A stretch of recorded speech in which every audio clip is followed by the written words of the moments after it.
Ahem.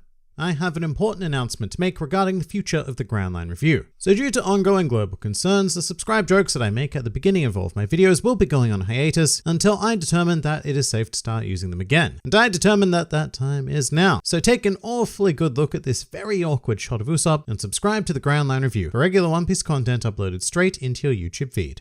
Hello and welcome to the Grand Line Review, your source for everything One Piece, and today I come bearing some very unfortunate news for those of you who have not already heard, which is that due to the current goings-on in the world, which I'm still paranoid about mentioning on YouTube, the broadcast of the One Piece anime is being suspended, and Toei has conveyed this on social media with the following message. To all our fans, due to the state of emergency in Japan caused by the pandemic, we have carefully considered the safety measures for the spread and have decided to suspend the simulcast and Japanese broadcasting for both One Piece and our new series Digimon Adventure for the time being. Updates on the return of both series will be provided as soon as we know. Thank you for your patience and understanding during this time. Please stay safe and healthy. And I think we can all concur with that last statement, of course, but this is pretty devastating news for One Piece fans, and I know that this sentiment is maybe a bit ironic coming from me, as someone who has been traditionally quite critical of the anime, especially with one of my more recent videos which had the sole task of detailing why manga readers tend to dislike it. However, at both the beginning and the end of that video, I did go on to state that the most important thing was that you were a One Piece fan, no matter how you choose to consume this wonderful series. So as such, this is horrible news for anime watchers. However, I think we all completely understand the need for this sort of hiatus to occur. And of course, as of right now, we have not been given any indication of even a vague return date for One Piece, which is a pretty big scary question mark to have hanging over the series, because who knows, things might get under control and we might have it back in full swing in say a month, or it may take significantly longer than that because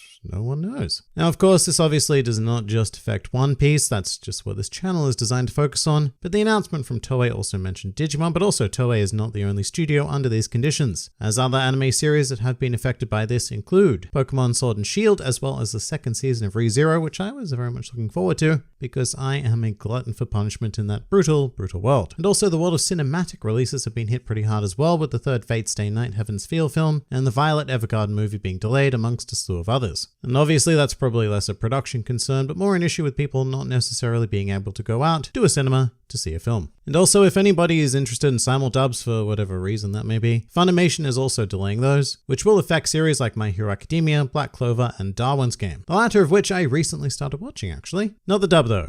Definitely the sub. But yeah, One Piece is far from the only affected property, although it is the only series that this channel is particularly concerned with. And also, just for manga readers, be aware that our situation is also not looking too great, as there was a confirmed case in Shueisha's office, which has resulted in the weekly Shonen Jump publishing schedule being put on a temporary 2-week cycle. So we have one chapter, then a break, then another chapter, then a break. Although one of those breaks is for Golden Week, so we would have had that anyway. And I guess I think when it comes to the manga, there is a bit more optimism to be had, just simply in regards to the nature of its production. Manga is drawn by artists in small isolated offices, with a couple of assistants for major titles like One Piece, so it's much easier to enact social distancing. And that's probably much less true for the main Shueisha office, which would function like any other. But oddly enough, the manga industry seems almost designed to weather a pandemic, because when it comes to artists, social distancing is effectively their lifestyle. And that is not true when it comes to the anime production, however, because they obviously work with much larger teams in very communal areas, and so the risk factor is much, much higher, which sucks. It really does, and I feel for the anime fans at this time. But the most important thing is that the staff of Toei, and in fact all of Japan, stay safe, as well as the rest of the world. Now, to address some other less than fantastic things, I have seen some comments on social media which look rather unfortunately to be from manga fans, I'm very sorry, but a select few are celebrating this hiatus, and I just want to take a brief moment to say, please don't do that. It is very, very unhelpful, and it serves no real purpose. The anime going on hiatus does not help anybody in any way. Obviously, it doesn't help anime fans who are now deprived of their weekly injection of the One Piece drug, but it also doesn't help people like me who want the anime to be better, because this won't actually change anything. It's not as if this time will allow Toei to restructure their business model and make episodes with less filler or better animation. This is nothing like that. Instead, it would just appear to be something of a freeze on current operations. So with that in mind, celebrating this sort of thing is just an exercise in schadenfreude, I guess. Very pointless, and it's bad for manga fans as well, because it is absolutely undeniable that the anime provides a consistent flood of new manga fans because it acts as an easy gateway into One Piece. So make no mistake, the anime coming to a sudden halt does hurt this community at large. Now, for those of you anime fans who are a bit devastated at this sudden lack of One Piece to consume, I would be remiss at my job if I did not mention the possibility of,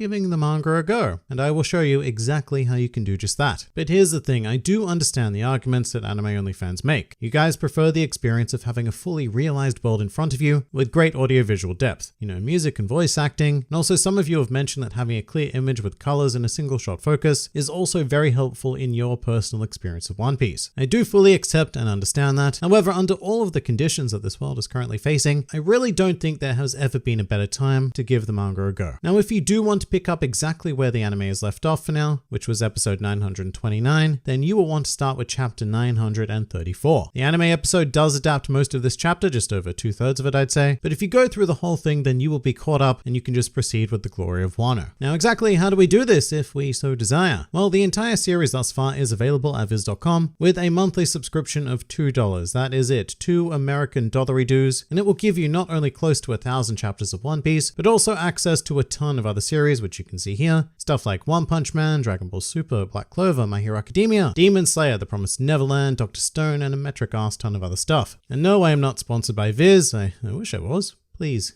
give me money, Viz. But what I am trying to convey is that $2 a month can go an awfully long way towards entertainment in this world at this time. But if you do elect to go down this route, I have a very important note here, because the Viz website layout kind of really annoys me, because if you say go into the search bar and type in One Piece, then it'll just take you to a page where it prompts you to buy copies of the volumes, which we certainly do not currently want, as the website gives us all of these chapters anyway. So what you actually need to do is click on the Shonen Jump tab, and then find One Piece in that list, and it will take you to a complete collection of other chapters, of which there are many. Just look at them all. And then you just read away to victory, and let me know how your experience was in the comments below. And really, anime peeps, Wano has a lot to offer you in the manga, because there is some stuff that has yet to come in the anime, which is absolutely mammoth, and well worth reading to discover. But just while we're talking about current events, there was some other bizarre news announced recently that the One Piece anime will be coming to Netflix in the United States, Canada, Australia, and New Zealand, which is a very intriguing idea actually, and I have no doubt that this is being done to kind of synergize with the One Piece live action series, which is in active development. I imagine that the basic idea is to build up a base of One Piece fans on Netflix, and then when the live action series comes out, there will be more people willing to bite, given how they've already had an assumedly positive One Piece experience on the Netflix platform. 2 huge caveats at this stage though. The first of which is that according to Netflix, at the moment this will only be the first 2 quote-unquote arcs of the series, by which they actually mean to say sagas, so they will have all of East Blue and Alabasta, which does sound ancient, but it's actually quite a fair chunk of the series actually, like a whole 130 episodes, which is a lot of content, but it continues to synergize nicely with the idea of the live action series, because that is unlikely to get past East Blue in its first season. And if it does, then something has gone very, very wrong. But this is pretty good news for these particular English-speaking countries, because it is reintroducing One Piece into something of a mainstream vessel, I guess. As much as it might be completely redundant for all of us fans, it will undoubtedly introduce new people into the series and continue to build a nice legion of global One Piece fans. But the second caveat is that this is only happening on June 2nd, I believe. So if you had any hope of introducing some of your more normie friends or family into One Piece at the moment, then there is still quite a while to wait before that may be possible. But this is still generally good news, and I think we really do need at least a bit of that at the moment. But yeah, sadly that's about it. One Piece anime is on hiatus for an unknown amount of time, and the manga is in a kind of precarious position as well. With all of this said though, this is not necessarily reason for despair, and it might actually present a fantastic opportunity to reread or rewatch the series, because One Piece has such an incredible amount to offer beyond its initial experience. In fact, that's the entire reason why I have this channel exclusively for One Piece, because there is so much to dissect and reflect upon beyond just discussing new chapters, episodes, and future theories. So if you've never done a big reread or rewatch, then I highly recommend it, because there is a lot that you've either probably missed or forgotten about, and not only that, but experiencing the series in retrospect is very different, because you also pick up on a lot of cool foreshadowing, and you can just see how much things have really evolved in One Piece over time. So I can't recommend that idea enough if you are caught up with the anime and or the manga. And not only that, I also don't think there's ever been a better time to try and get people into One Piece in general. Given that at least the anime is frozen in place at the moment, and the manga is moving slower than usual, this is a pretty grand opportunity for people to become invested in One Piece without feeling a bit too overwhelmed, maybe. it's still an overwhelming thing to take on. But at the same time, there's also no excuse for not having the time to read or watch the series now, because an awful lot of people out there have unparalleled time on their hands that they will probably never see again once this period comes to a close. So if you do have friends or family that you want to get into the series, then now is probably when you should be doing it, and maybe you could even make it a bit more fun for them by watching or reading along with them somehow, like hosting a long distance watch party, maybe have like a regular One Piece evening or something along those lines. And with the manga, you could do something similar, like a weekly catch up where you just talk about the volumes you've read. And yes, I know it does sound like a wanky book club, but just do something, because it's always much easier for someone to plunge into One Piece when they have that bit of social backup. But yeah, that is about it. Dark times, but dark times filled with lots of potential. And however way you go about your life, I just hope that One Piece continues to be a very strong part of it. But what do you guys think? Please do leave your thoughts in the comments below, or even join my Discord server. And if you'd like to see more videos like this, then please do go and check out some of my other content, or even subscribe to the channel for more glorious One Piece business